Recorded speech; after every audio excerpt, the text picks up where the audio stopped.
Hello, everybody. Welcome back. My name is Vanessa, and today we're going to be talking about Robert F. Kennedy Jr.'s confirmation as a Secretary of Health and Human Services Department. Now, this is such a big deal, and I'm so excited for this because I feel that finally we have the potential to see our health be improved by these government agencies. Now, in this video, I'm going to show you a video of Robert F. Kennedy Jr. giving a speech to the staff at the Health and Human Services Department. He speaks to the chronic disease epidemic. He talks about what we can expect in terms of the transparency and possible changes or research that may take place. And then he gives a really warm message to the staff of the Health and Human Services Department that I think also applies to us. It applies to you and to me. Okay, so let's get started. If you see me turning to my right, it's because, again, here's where I have the control and I'm going to be changing through the different videos.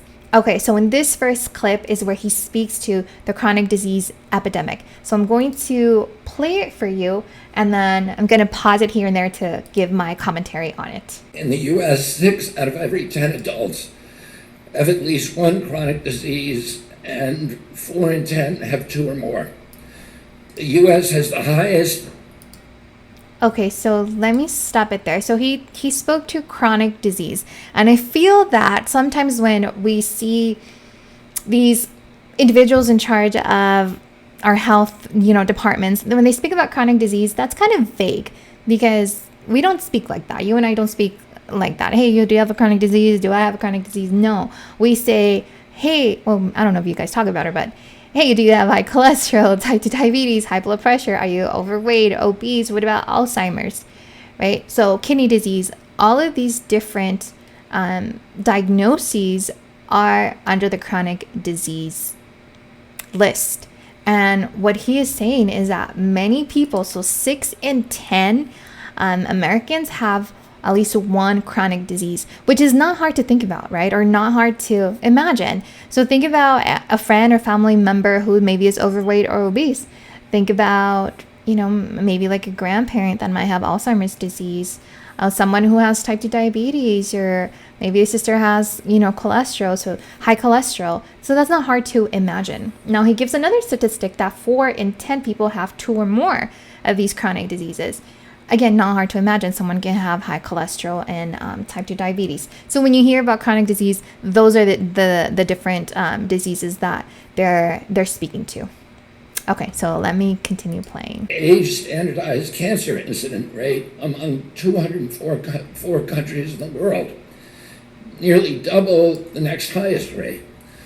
Asthma and autoimmune diseases are far more common in the U.S. than in any other part of the world. Prior to COVID, American life expectancy averaged 7.8 years. That's about 4 years shorter than comparable countries. Okay, so there he talked about life expectancy. So basically, our life expectancy is about 4 years less than in other wealthy countries. I think life expectancy is around 78 years. Other countries is around like 82, I believe. So that's what he's speaking to. And again, this should really not be the case because we are the wealthiest country in the world. We have organizations like the National Institute for Health. We have the CDC. We have the FDA. So the NIH and the CDC do research on how to prevent chronic disease. They look into environmental toxins. They look into our food. They look into different, protocols to like improve lifestyle, exercise. And the FDA is in charge of regulating our ingredients. But even with these organizations that are well-funded, the mission statement is well-intentioned, but it's not really translating to the American population being healthier. And that is really what he's pointing at here, speaking to the life expectancy. Okay, so let's keep watching. Autism now affects 1 in every 36 kids, a more than 4-fold increase over past decades. 18% of teens suffer from fatty liver disease. Okay, so I want to stop here as well. Fatty liver disease. So fatty liver is when the body deposits fat into the liver because it doesn't know where else to put it, basically. And fatty liver disease was really just seen in adults, specifically due to alcohol intake. But now there is something called non-alcoholic fatty liver disease, where fatty liver disease is developing, the body's depositing fat into the liver because of things like insulin resistance. So think about like prediabetes, type 2 diabetes, which really comes down to the food that we are consuming, spiking blood sugar, as well as being like overweight or obese, or having high levels of triglycerides, which again, your levels of triglycerides may increase because of the amount of sugar that you're consuming. So whatever the case, now it's more of a metabolic thing going on that is leading to fatty liver disease, but this was mostly seen in adults. Now we're seeing fatty liver disease in kids, and that is crazy, because what is leading to this fatty liver disease in kids? It's not alcohol, because obviously it's not alcohol. Kids do not drink alcohol. It's our food. It's our lifestyle. And I, for one, do not believe that this is the fault of the parents, where, parents are not doing a good job. I think parents try to do a good job, but I think it's difficult when they go into the grocery store and they try to purchase the best foods for their kids. But it's hard to do because our food really is misleading. You have a food that is marketed as healthy for you, but it has maybe artificial sweeteners, food dyes, additives, preservatives, emulsifiers, all these ingredients that may not be the best for the kids' metabolic health, right? Again, a reason why I'm so excited about Robert F. Kennedy Jr. is because as Secretary of Health and Human Services, again, he is responsible for the FDA, to look over the FDA. And the FDA is the one responsible for the nutrition fact panels, for approving the ingredients in our food, for the organic food label, for regulating GMOs. So my hope is that our food really becomes more wholesome and has less of these junk ingredients that can be potentially, in my opinion, harming the metabolic health of our kids, which may lead to things like fatty liver disease in our kids. So I am excited. I am here for it. Okay, next I'm going to play a different clip where RFK Jr. talks about what he's going to be looking into, what kind of like research he might be doing, or his team might be doing, to see what is affecting our health. Why are we really so sick? Why do so many people have chronic diseases? Last Thursday, President Trump signed an executive order to establish the MAHA Commission to study what has caused the precipitous decline in American health over the past 2 generations. So we will convene representatives of all. Okay, I just want to pause it there, because he talks about there was just an executive order signed by President Trump for MAHA, Making America Healthy Again, where they're actually going to study why over the last 2 generations, or the last 60 years, have we become sicker. And this is such a huge deal because, for those of you guys who have kids, or, well, I think it shows up more when you have kids, where, grandparent may say, hey, like, I consumed that food when I was a child and I was fine. I did this when I was a child, but I was fine. But the reality is that the food that our kids consume today, that you and I consume today, is not the same food that we were served, or that our maybe parents or grandparents were served 60 years ago. It's just not. It's very, very, very different. So I am so excited to learn about what has happened over the last 2 generations in our food, in our environment, that has really predisposed us to develop chronic disease, to develop things like type 2 diabetes, or to become like overweight or obese, where it's just so easy, if you follow the standard American diet, to just gain weight. It's not hard to do. So what is going on in our food? So that's one of the things that I'm very excited about in terms of this executive order and the whole Make America Healthy Again movement. Okay, let's keep watching. All viewpoints to study the causes for the drastic rise in chronic disease. Some of the possible factors we will investigate were formerly taboo or insufficiently scrutinized. The childhood vaccine schedule, electromagnetic radiation, glyphosate, other pesticides. Okay, let's stop it right there. So he mentioned glyphosate and other pesticides. Okay. So glyphosate is the pesticide most, I don't know if it's the one that is mostly used, but I know it's in a lot of our food. So basically, if you're purchasing food that is not organic, most likely it does have glyphosate.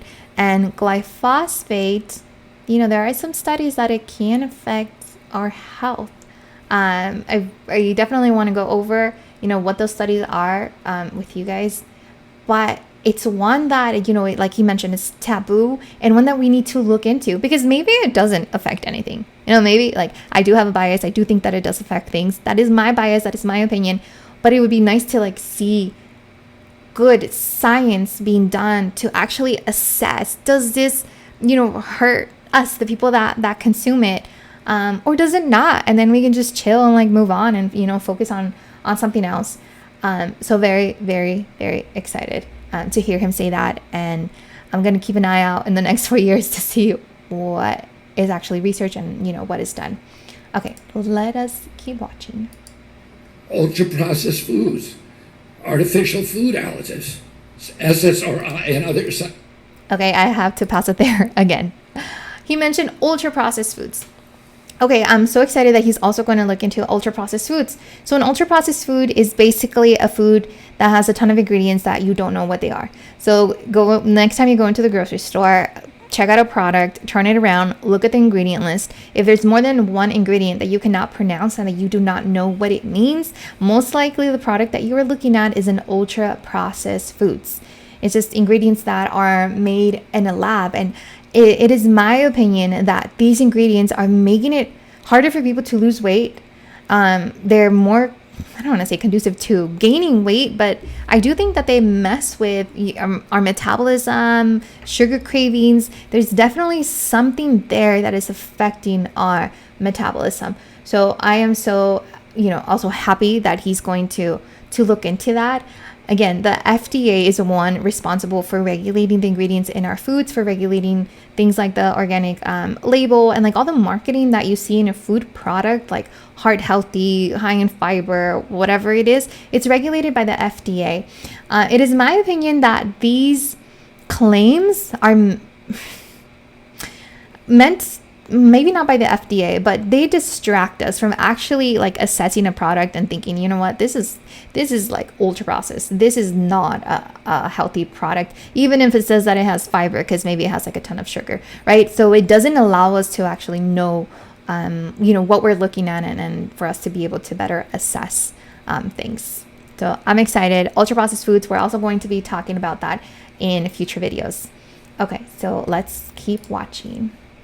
Psychiatric drugs, PFAs, PFOAs, microplastics, nothing is going to be off limits.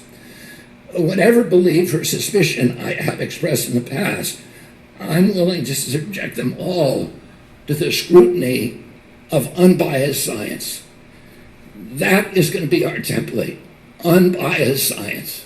That's something that will make us all proud of this agency and of our role in restoring American health. Okay, yay, exciting. So unbiased, transparent science. Great.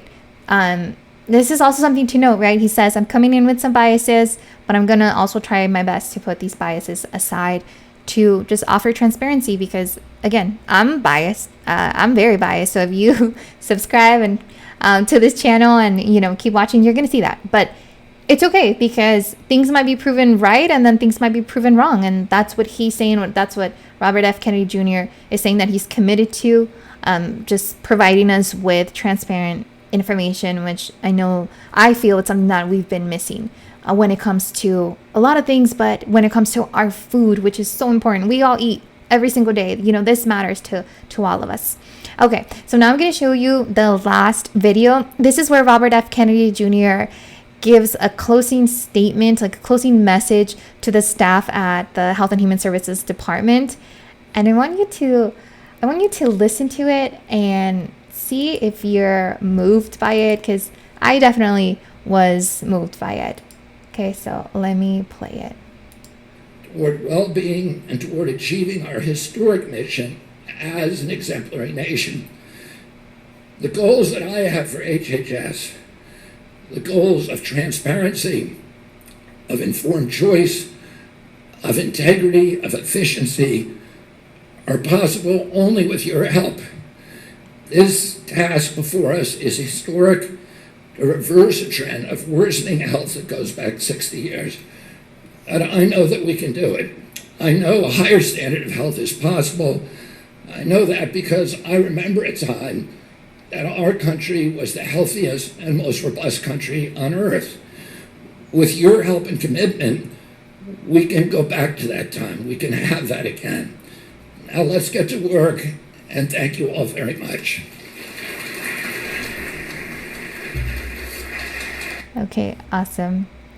So I was really inspired by that. I mean, transparency. I think it's one of the main things, and getting the trust of people back, getting the trust of consumers, of Americans. So I'm very excited. I hope that was inspiring to you, over these next 4 years. It's not just us keeping an eye on like what Robert F. Kennedy Jr. is doing, if the FDA is improving, what kind of research the NIH is doing and CDC, and is it unbiased research? Are they being influenced by special interests? Like, are things changing? Are things improving?